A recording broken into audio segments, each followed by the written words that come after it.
On our last episode, we looked at the new Camaro convertible, and we wanted to bring you the rumored mid-engine Porsche GT3 and a look at a frightening design concept from BMW. But the Chicago Auto Show changed that. I'm Michelle Rahal with the Drive Channel and thedrivechannel.com. This episode, the new Screamer Dodge Charger SRT8. This car is worth more than a glance. Dodge unveiled the new Dodge Charger SRT8 at Chicago this week, and it was one of the hits of the show.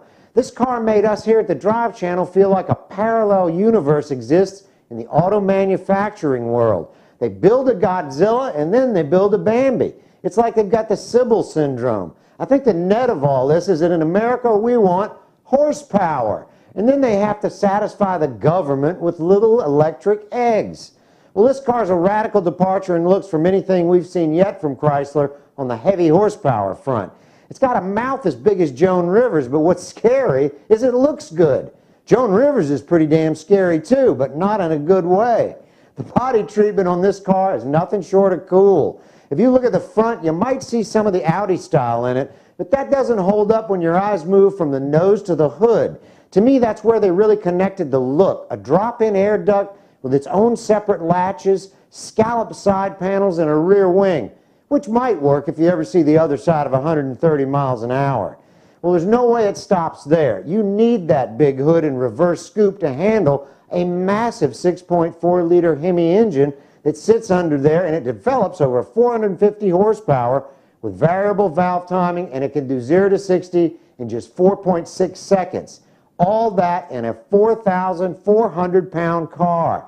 The biggest disappointment is that they still use a 5-speed automatic that now has paddle shifters, but expect a new transmission by the time this car goes into production. That's my prediction. This car has the mandatory Brembo brakes coupled with active suspension, and yes, the dreaded button. You can dial this car up to full traction control, or you can take your chances in full sport mode. The bad part is that the shifters are coupled to a reasonable steering wheel if you didn't have to wrap your hands around the thick side spoke. I haven't driven this car yet, but I can guarantee you that your palms are going to rest on all of those steering mounted controls if you lock your thumbs, and you should lock your thumbs on the wheel. The suede seat inserts look great, but they're nestled in metallic sheened leather, partial leather, or whatever the hell they might have tossed at it. It's a great looking piece, but my complaint is still that the interiors just don't match the design details or performance of the overall car. Kind of like the new Camaro.